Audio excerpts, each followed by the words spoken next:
हाय, मैं पंकज श्रीवास्तव आप लोगों को आज पॉलिटी के अंदर राज्यसभा के बारे में चर्चा करते हैं। इसके पहले हमने लोकसभा के बारे में पूरा डिटेल्स के साथ एक एक पॉइंट्स को क्लियर करने की कोशिश किया हूं और अब अगला जो मेरा लेक्चर है ये राज्यसभा से होगा। लोकसभा के जो लेक्चर है लगभग 4 वीडियो में हमने कंप्लीट किया है और राज्यसभा के बारे में आइए हम देखते हैं। तो देखिए, राज्यसभा को एक्चुअली हम लोग द्वितीय सदन भी बोलते हैं। जैसे संसद के 2 सदन होते हैं, एक निम्न सदन और एक उच्च सदन, एक प्रथम सदन और एक द्वितीय सदन। तो इस प्रकार से राज्यसभा को हम लोग द्वितीय सदन के नाम से भी जानते हैं और उच्च सदन के नाम से जानते हैं। अगर बात किया जाए राज्यसभा के आर्टिकल्स के बारे में, तो राज्यसभा के आर्टिकल्स 80 में राज्यसभा को परिभाषित किया गया है और 81 में लोकसभा को परिभाषित किया गया है। 79 संसद होता है। 79 क्या होता है? संसद होता है। संसद के 2 अंग हो जाते हैं, एक तो 81 हो जाता है लोकसभा, 80 हो जाता है राज्यसभा। अब देखिए, अब अस्थाई सदन इसको बोला जाता है। ये आर्टिकल 83 में बताया गया है कि राज्यसभा क्या है? एक अस्थाई सदन है। अब देखिए अगला पॉइंट्स देखिए, राज्यसभा को पहले काउंसिल ऑफ स्टेट, राज्यसभा को पहले काउंसिल ऑफ स्टेट के नाम से जाना जाता था। ठीक है, 23 अगस्त 1954 को इसका नाम चेंज करके क्या कर दिया गया? राज्यसभा कर दिया गया। पहले इसको काउंसिल ऑफ स्टेट के नाम से जानते थे, लेकिन 23 अगस्त 1954 को इसका नाम चेंज कर दिया गया है और उस समय से इसको राज्यसभा बोला जाता है। देखिए, राज्यसभा क्या है? एक अस्थाई सदन है। राज्यसभा को अस्थाई सदन के नाम से भी हम जानते हैं, इसीलिए इसे भंग नहीं किया जा सकता किंतु समाप्त किया जा सकता है। यहाँ पे पॉइंट समझना है कि 2 पॉइंट्स है। एक तो हमारा राज्यसभा में राज्यों में विधान परिषद, केंद्र में राज्यसभा और राज्य में विधान परिषद कि 2 पॉइंट्स को समझने की बहुत ज़रूरत है, क्योंकि यहाँ पे बोल रहा है कि राज्यसभा को भंग किया जा सकता है किंतु समाप्त नहीं किया जा सकता। इसको भंग किया जा सकता है लेकिन राज्यसभा कभी क्या होता है? समाप्त नहीं होता है। सेम इसी का क्या है? उल्टा है कि राज्यों में विधान परिषद को भंग नहीं किया जा सकता लेकिन समाप्त किया जा सकता है। देखिए आगे देखते हैं। राज्य विधान परिषद की बात किया जाए, अभी जो बताए हैं राज्य विधान परिषद की बात किया जाए, तो राज्य विधान परिषद भी एक अस्थाई सदन है। जिस प्रकार से संसद में राज्यसभा अस्थाई सदन है, उसी प्रकार से राज्यों में विधान परिषद भी क्या है? एक अस्थाई सदन है। किंतु राज्य विधान परिषद को समाप्त किया जा सकता, ठीक है, किंतु भंग नहीं किया जा सकता। सेम उसी का उल्टा है।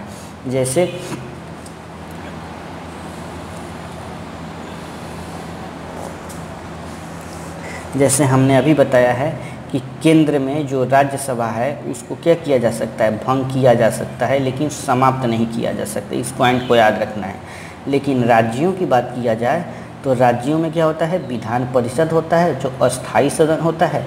इसको भंग नहीं किया जा सकता है लेकिन समाप्त किया जा सकता है। मीन्स अगर राज्य चाहे, विधानमंडल के अगर राज्यसभा चाहे तो अपने राज्यों में विधान परिषद का गठन कर सकता है, नहीं तो उसको समाप्त कर सकता है। इसीलिए कहा जाता है कि विधान परिषद को समाप्त किया जा सकता है लेकिन भंग नहीं किया जा सकता है। उसी का उल्टा है, केंद्रों में राज्यसभा को भंग किया जा सकता है लेकिन समाप्त नहीं किया जा सकता। आइए अब आगे देखते हैं। हम सीट के बारे में चर्चा करते हैं। राज्यसभा के सीटों के बारे में हमने एक छोटा सा वीडियो बना दिया है कि आप लोगों को पूरा डिटेल्स के साथ एक एक पॉइंट्स को उसमें क्लियर किया हूं, बट यहाँ भी एक बार बताने की कोशिश कर रहा हूं। देखिए, राज्यसभा की जो सीट के बारे में है वो अधिकतम और वर्तमान में सीट के बारे में चर्चा करते हैं। देखिए, राज्यसभा में अधिकतम सीटों की संख्या 250 निर्धारित किया गया है, लेकिन वर्तमान में 245 सीट है, लेकिन अधिकतम और वर्तमान में जो सीटों की संख्या का डिफरेंट है वो 5 सीट के डिफरेंट है, जो कि क्या है, राज्यों में है। केंद्र शासित प्रदेश में नहीं है। अब देखिए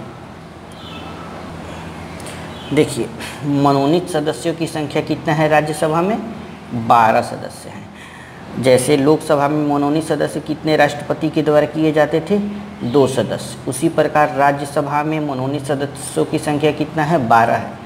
माने राष्ट्रपति द्वारा आर्टिकल 80 के 3 के अंतर्गत इन लोगों का क्षेत्र क्या है, तो साहित्य, विज्ञान, कला और समाज सेवा, ये 4 क्षेत्रों से राष्ट्रपति राज्यसभा में 12 सदस्यों को क्या करते हैं, मनोनीत करते हैं। निर्वाचित की बात किया जाए तो अधिकतम 238 सीटें निर्वाचित होते हैं, जिस पे चुनाव किया जाएगा। उसमें 2, एक तो केंद्र शासित प्रदेश से 4 सीटें केंद्र शासित प्रदेश को दिया गया है, राज्यों को कितना दिया गया है, 234 सीटें राज्यों को दिया गया। ये तो हो गया हमारा अधिकतम की बातें। वर्तमान की देख लें तो वर्तमान में हमारे पास राज्यसभा की सीटों की संख्या 245 में मनोनीत सदस्य अभी जो बता चुके हैं हम, बताए हैं हम कि 12 सदस्य राष्ट्रपति के द्वारा आर्टिकल 80 के 3 के अंतर्गत 4 क्षेत्रों से आते हैं। निर्वाचित की बात किया जाए जिस पे चुनाव होता है वो सीट है 233। ये पॉइंट्स को हमको बहुत ध्यान से याद रखना है कि राज्यसभा में कितने निर्वाचित सदस्य हैं जिस पे वर्तमान में चुनाव होता है, तो 233 पे होता है, 12 पे नहीं होता है। 12 तो राष्ट्रपति मनोनीत करते हैं राज्यसभा में, जैसे लोकसभा में 2 करते थे वैसे राज्यसभा में 12 सदस्यों को मनोनीत करते हैं। लेकिन चुनाव की बात किया जाए तो निर्वाचित सदस्य कितने होते हैं, 233 ही होते हैं, इसी पे चुनाव होता है। अब इसको हम 2 पार्ट में देख लेते हैं कि राज्यों से कितने हैं और केंद्र शासित प्रदेश से कितने हैं। तो राज्यों से 229 हो जाएंगे और केंद्र शासित प्रदेश से 4। ये 4 केंद्र शासित प्रदेश से जो थे वो अधिकतम में भी 4 थे और वर्तमान में भी 4 ही हैं। तो 4 में 3 सीटें दिल्ली के पास है, जिस प्रकार से लोकसभा में सबसे ज़्यादा सीट 7 था दिल्ली के पास, उसी तरह केंद्र शासित प्रदेश में भी राज्यसभा को दिल्ली के पास 3 सीट हैं और 1 पुडुचेरी को दिया गया है। तो इस प्रकार से 4 सीटें हो गया केंद्र शासित प्रदेश को राज्यसभा में। ये 12 जो राष्ट्रपति 12 सदस्यों को मनोनीत करते हैं, इनका जो क्षेत्र है ये हमको ध्यान में रखना, एग्जाम में पूछ देता है कि किन किन क्षेत्रों से आते हैं। तो साहित्य, विज्ञान, कला और समाज सेवा, जो 3 सीटें केंद्र शासित प्रदेश में, 4 सीटें में 3 सीटें दिल्ली को, 1 सीटें पुडुचेरी को। ये हम अभी ढक गया था तो इसीलिए मैंने फिर दोबारा बता दिया। देखिए 12 जो सदस्य हैं, सदस्यों को मनोनीत करने का जो तरीका है ये आयरलैंड से लिया गया है। इसको ये एग्ज़ाम में पूछ लेता है कि राज्यों में राष्ट्रपति 12 सदस्यों को जो मनोनीत करते हैं वो कहाँ से लिया गया है, उसका तरीका, तो ये आयरलैंड से लिया गया है।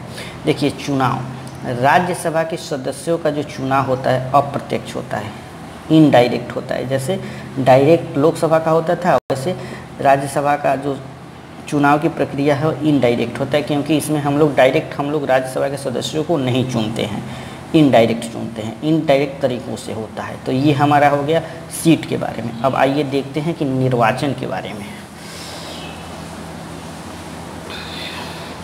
देखिए निर्वाचन की बात किया जाए तो राज्यसभा का निर्वाचन उसी राज्य के विधानसभा के निर्वाचित सदस्यों द्वारा होता है। कि इसका अर्थ क्या आप समझ रहे हैं कि जो राज्यसभा के सदस्यों का जो चुनाव होता है तो वो क्या होता है, राज्यसभा का निर्वाचन उसी राज्य के विधानसभा के निर्वाचित सदस्यों द्वारा होता है। ठीक है, एकल संसदीय मत पद्धति के द्वारा, ठीक, STVS single transferable vote system के द्वारा। ये आर्टिकल 80 के 4 के अंतर्गत इस वर्ड को बताया गया है कि राज्यसभा का निर्वाचन जो होगा उसी राज्य के विधानसभा के निर्वाचित सदस्यों द्वारा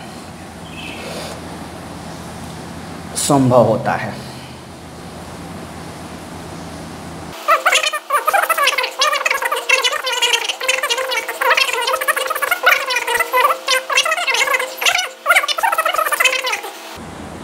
देखिए, राज्यसभा के कार्यकाल की बात किया जाए तो राज्यसभा के सदस्यों का जो कार्यकाल होता है वो 6 वर्ष का होता है। जिस प्रकार से लोकसभा में सदस्यों का कार्यकाल 5 वर्ष था, उसी प्रकार से राज्यसभा में सदस्यों का कार्यकाल कितना है, 6 वर्ष का होता है। राज्यसभा के 1/3 सदस्य प्रत्येक दूसरे वर्ष सेवानिवृत्त हो जाते हैं। मीन्स कहने का अर्थ हुआ कि राज्यसभा के जो सदस्य हैं उनका कार्यकाल क्या होता है, 6 वर्ष का होता है, लेकिन प्रत्येक दूसरे वर्ष 1/3 सदस्य क्या होते हैं, सेवानिवृत्त हो जाते हैं तथा उनके स्थान पर दूसरा सदस्य आ जाता है। ठीक है, यह आर्टिकल 83 के 1 के अंतर्गत इस पॉइंट्स को बताया गया है कि प्रत्येक दूसरे वर्ष 1/3 सदस्य सेवानिवृत्त हो जाते हैं और उनके स्थान पर नए सदस्यों का चुनाव कर लिया जाता है। इनका भी जो चुनाव की प्रक्रिया है वो क्या है, एकल संकरीय मत पद्धति द्वारा होता है। तो ये कार्यकाल हो गया हमारा सदस्यों का कार्यकाल।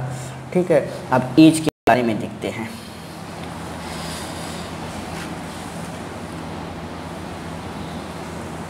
देखिए, एज अगर देखा जाए तो राज्यसभा का जो सदस्यों का एज होता है राज्यसभा बनने के लिए वो कितना है, 30 वर्ष रखा गया है। जैसे लोकसभा में 25 वर्ष रखा गया था, उसी तरह राज्यसभा में क्या है, 30 वर्ष रखा गया है।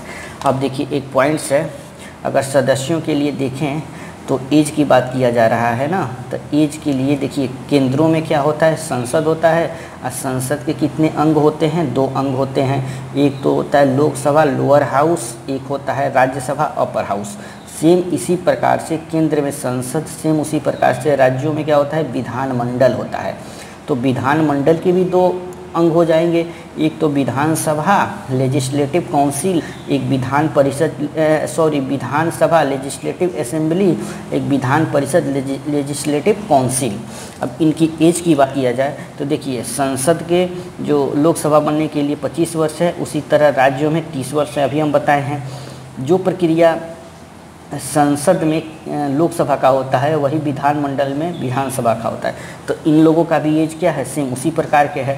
लोकसभा जैसे 25 है तो विधानसभा क्या हो जाएगा, वो भी 25 ही हो जाएगा, और विधान परिषद क्या हो जाएगा, 30 हो जाएगा।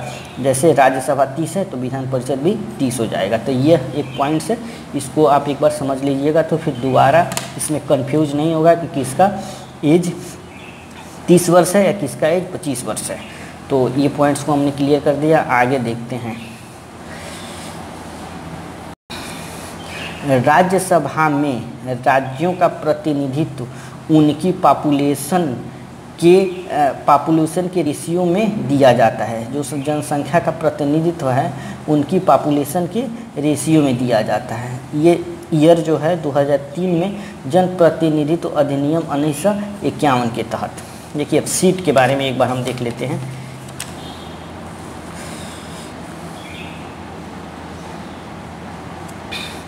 संविधान की चौथी अनुसूची में राज्यसभा के लिए स्टेट और केंद्र शासित प्रदेश के सीटों का आवंटन किया गया है।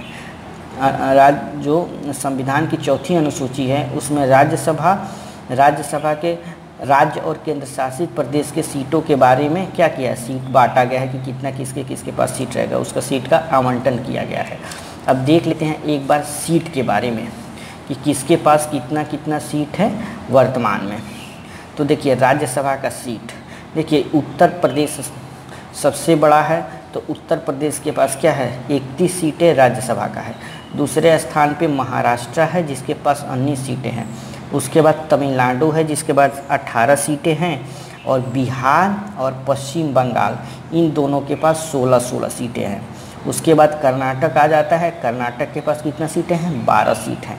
उसके बाद देखिए 3 राज्य हो गया, एक तो हो गया आंध्र प्रदेश, एक हो गया मध्य प्रदेश, 2 प्रदेश हो गए आंध्र प्रदेश और मध्य प्रदेश, और एक हो गया गुजरात। इन लोगों के पास 11 सीट है, मीन्स तीनों के पास 11 सीटें हैं।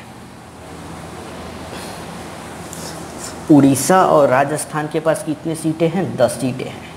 उड़ीसा और राजस्थान के पास 10 सीटें हैं। पंजाब, असम और तेलंगाना, पंजाब, असम और तेलंगाना के पास कितनी सीटें हैं, तो 7 सीटें हैं।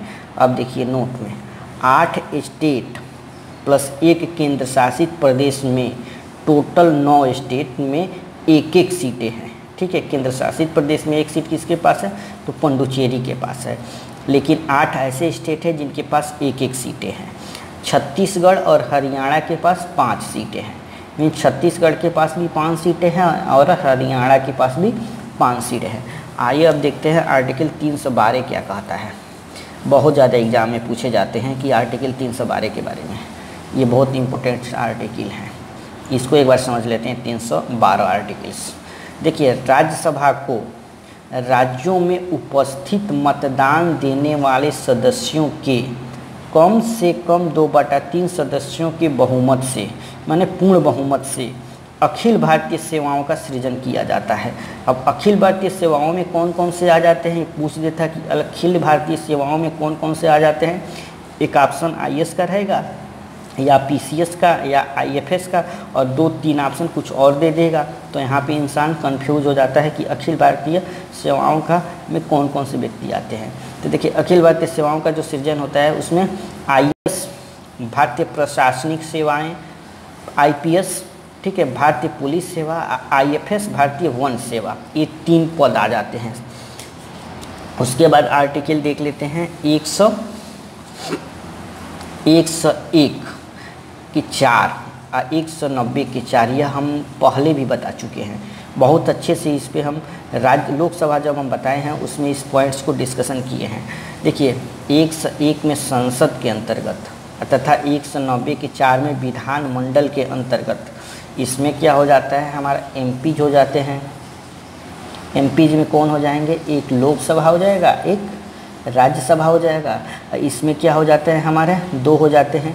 एक हो जाता है MLA member of legislative assembly, एक हो जाएंगे MLC member of legislative council. तो ये 4 पद के बारे में बताया जा रहा है कि ये सदस्यों की सदस्यता तब समाप्त होगी जब ये लगातार सदन में 60 दिन मीन्स 2 महीना तक अनुपस्थित रहे। तो इनकी सदस्यता को क्या किया जाएगा, समाप्त कर दिया जाएगा, समाप्त माना जाएगा। ये हमने राज्य लोकसभा में भी बहुत अच्छे से इसके पूरे डिटेल्स के बारे में बताए हैं कि कुछ इसमें एक्सेप्शंस है कि सत्रावसान के कंडीशन में और लगातार संसद की 4 दिन बैठक नहीं हो रही है, तो उसमें इनका जो 2 मंथ का टाइम है उसको इंक्लूड नहीं किया जाएगा, उसको उसमें नहीं जोड़ा जाएगा। तो उसको आप ज़रूर देखिएगा। लेकिन एक छोटा सा पॉइंट्स में मैंने बता दिया है कि संसद में एमपीज, लोकसभा राज्यसभा के सदस्य, और विधानमंडल में एमएलए और एमएलसी, इन 2 और 2 ये 4 लोगों जो 4 सदस्य हैं, इनकी सदस्यता कब समाप्त कर दी जाएगी, जब इस सदन में लगातार 60 दिन तक वे सदन को बताए हुए अनुपस्थित रहते हैं, तो इनकी सदस्यता को समाप्त कर दिया जाएगा। ये आर्टिकल्स बहुत इम्पोर्टेंट हैं कि 101 के अंतर्गत संसद आ जाएगा जिसमें लोकसभा और राज्यसभा हो जाएगा, 190 के 4 में विधानमंडल के एमएलए और एमएलसी आ जाएंगे। अगला पॉइंट्स देखते हैं। यदि राज्यसभा के किसी सदस्य की डेथ हो जाती है, अगर वह मर जाता है, तो उस स्थान के लिए उपचुनाव होगा। उपचुनाव तो होगा ही अगर कोई मर जाएगा तो, लेकिन समझने वाली पॉइंट्स ये है कि जो वह उपचुनाव होगा वो बचे हुए टाइम के होगा कि पूरे टाइम के लिए होगा, तो बचे हुए कार्यकाल के लिए होगा, न कि 6 वर्ष के लिए। मीन्स मान लीजिए 2 साल अगर कोई व्यक्ति क्या किया है, राज्यसभा के सदस्य है, 2 साल के बाद वो मर गया, तो ये नहीं कि पूरा जो अगला जो चुनाव होगा वो क्या हो जाएगा, 6 साल के लिए होगा। ऐसा नहीं है, वो जो चुनाव होगा केवल 4 साल के लिए होगा, क्योंकि 2 साल तो वो उसने क्या है सदस्य 2 साल तक तो वर्क किया ही है, लेकिन 4 साल बचा हुआ है, तो बचे हुए टाइम के लिए होता है। ये याद रखिएगा कि राज्यसभा के किसी भी सदस्य की अगर डेथ हो जाती है तो क्या होता है कि जो उपचुनाव होता है वो पूरे कार्यकाल के लिए नहीं होता है, बचे हुए कार्यकाल के लिए होता है। ये नहीं कि अब 2 दिन का कार्यकाल बचा हुआ है तो 2 दिन के लिए हम उपचुनाव कराएंगे, अब 2 दिन छोड़ दिया जाएगा, अब डायरेक्ट चुनाव होगा, ऐसा बात नहीं है। लेकिन 2 साल 3 साल 1 साल 2 साल 1 साल नहीं 2 साल 3 साल 4 साल 5 साल के लिए अगर ऐसा हो रहा है तो क्या होगा कि उपचुनाव बचे हुए कार्यकाल के लिए होगा, पूरे कार्यकाल के लिए नहीं होगा। चलिए ठीक है, ये वीडियो लंबा हो रहा है, तो आगे हम अगला जो पॉइंट्स है हमारा उसको हम अगले वीडियो में चर्चा करते हैं। अगला वीडियो मेरा ज़रूर देखिएगा, नहीं तो ये आपको ये सीरीज समझ में नहीं आ पाएगी राज्यसभा का। ये राज्यसभा का पहला वीडियो था, दूसरे वीडियो में आगे हम कंटिन्यू करते हैं।